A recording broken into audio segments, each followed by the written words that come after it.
What's up, guys? Today we're coming at you with a Paleozoic frog deck profile.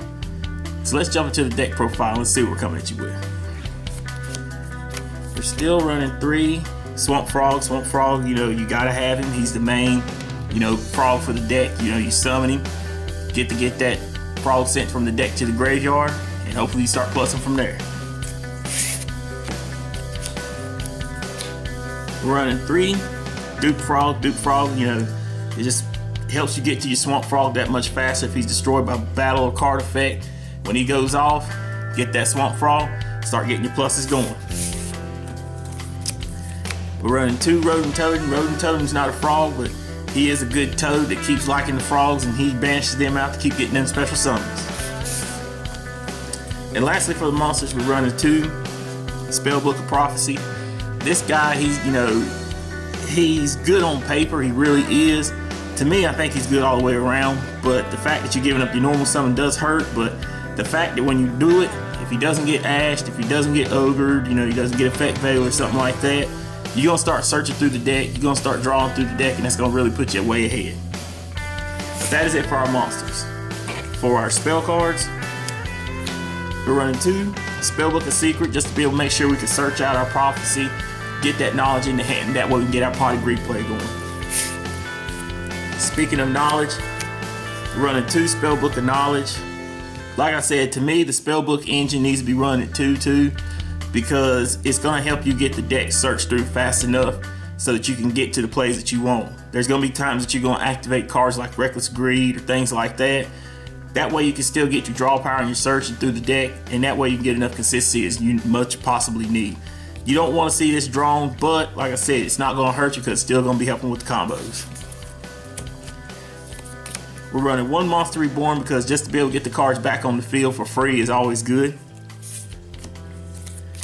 Running 1 Soul Charge because Soul Charge just helps to make sure that you can just get way ahead in the game state. I mean, to be able to have a swamp in the grave, to be able to have a totally awesome in there, to be able to call that stuff back and keep setting up your board, it's just so good.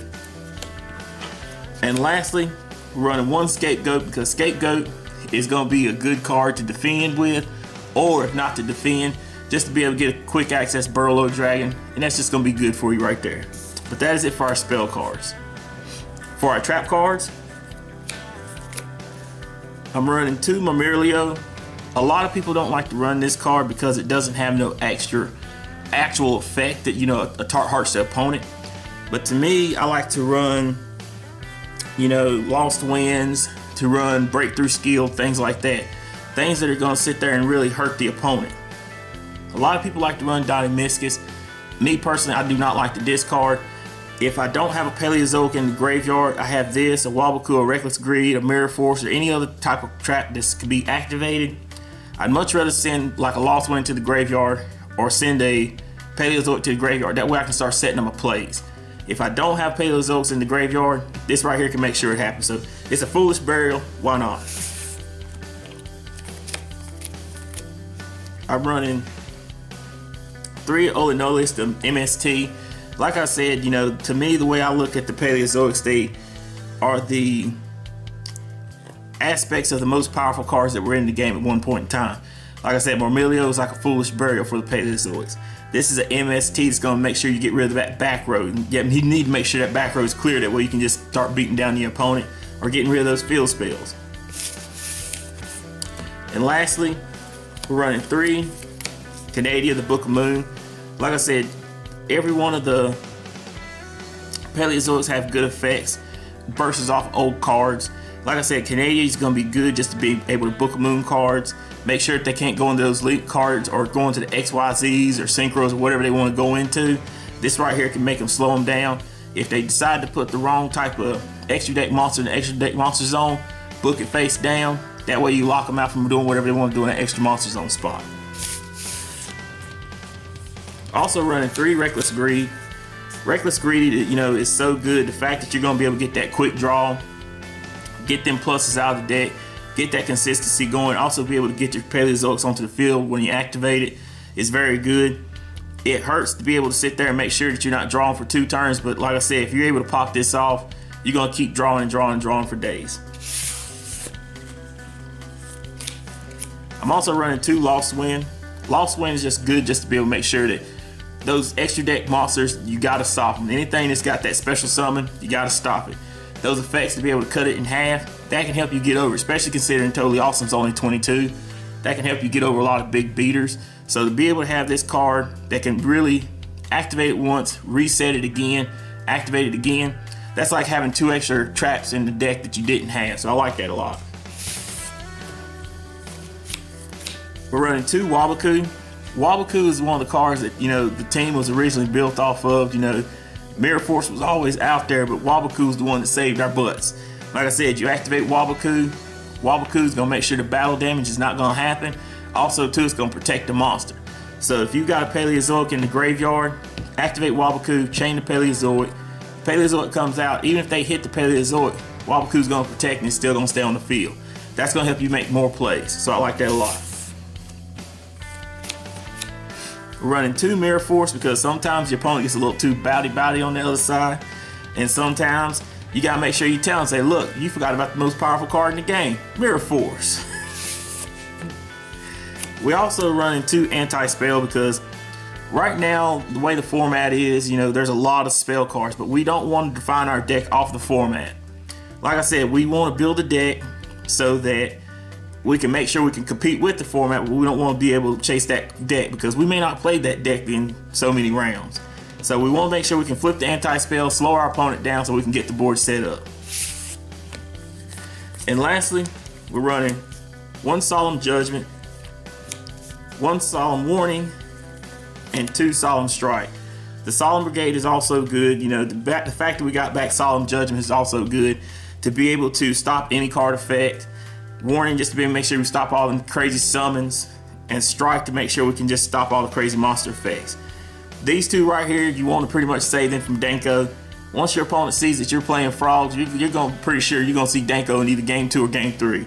So make sure that you got these on lock and you save it for Danko. When Danko comes down, you just say, no, you're getting judged, you're getting warning, you're not coming out on me, get out of here. But that is it for the main deck. For the extra deck, we're running 3 Totally Awesome. Totally Awesome, you know, is the backbone for the deck. You know, you want to get him out there and then start special summoning during the standby phase to get your Duke Frog out there. During your phase, you want to get your Swamp out there and just start getting your pluses from there. We're running 1 Paleozoic Armelius. This guy, you know, he's very, very hard to get on the board. You can get him out there, but for the cost that you're paying into making him, it's not worth it a lot of times if you're going into the heavy game stakes. But like I said, once you get him out there, he really makes up for it. The fact that you can just sit there and just, you know, be really hard on your opponent with his effect makes it really, really good. Running 2 Ophalbina. This is going to help you get to your Paleozoics. Make sure you can search them, get them into your hand, and also the fact that you don't have to set all your cards. You can activate cards from your hand. It's very good because your opponent might have a Twin Twister, Heavy Dust Storm, you know, things of that nature. They might have a Blue Eyes that want to pop off that card at the end phase. This right here can make sure that you can tell your opponent, look, if you get too crazy over there, I still got backup. I'm also running 1 F-Zero Utopic Future. A lot of people would not want to play this card because it takes up a lot of resource, but the fact that a lot of people like to play Sky Cavalry, and I'm not dissing Sky Cavalry. Sky Cavalry is very good. I'd actually put it in over this, but the thing about it is, this card can help me clear up my monster zones.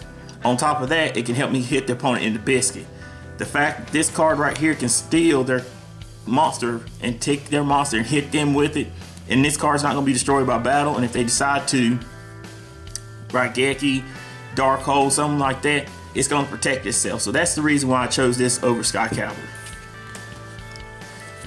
We're also running 2 Miss Starboy because Miss Starboy is going to help the Totally Awesomes and all the other frogs get that boost, and that can help them get a little beefy and keep them on the board a little bit longer. We're running 1 Decode Talker because Decode Talker, you know, once you got your Miss Starboy out there going to this, you're going to hopefully make him to be 33. You got 2 Totally Awesomes underneath him. You be looking pretty good.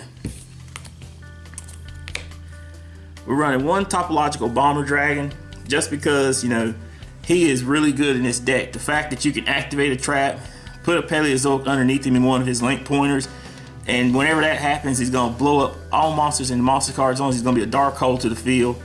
But the Paleozoics are going to stay on there because they're unaffected by monster effects. That's something I really like a lot, and that can really make this card look really good if you get it in the right game state.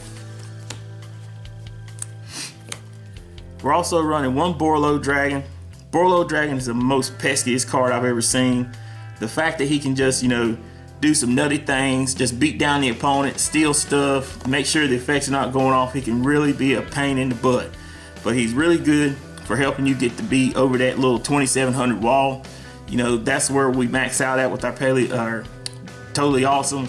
So he helps you beat 3K, and also our Topological Bomber helps you beat 3K. That way you can be a little beefy. We're also running 2 Link Spiders just to make sure that we can get to our Borlo Dragon a little bit easier with our Scapegoats. And also too, if you wanted to use your Paleozoics, you can use them to bring this guy out too. And lastly, we're running 1 Proxy Dragon just to be able to make sure we open up 3 spots if we need to, and also too to be able to help to make sure that we can get into that Borlo Dragon or Topological Bomber Dragon. But that is it for the deck profile, guys. Let us know what you think of it and leave a comment for any improvements. We're out.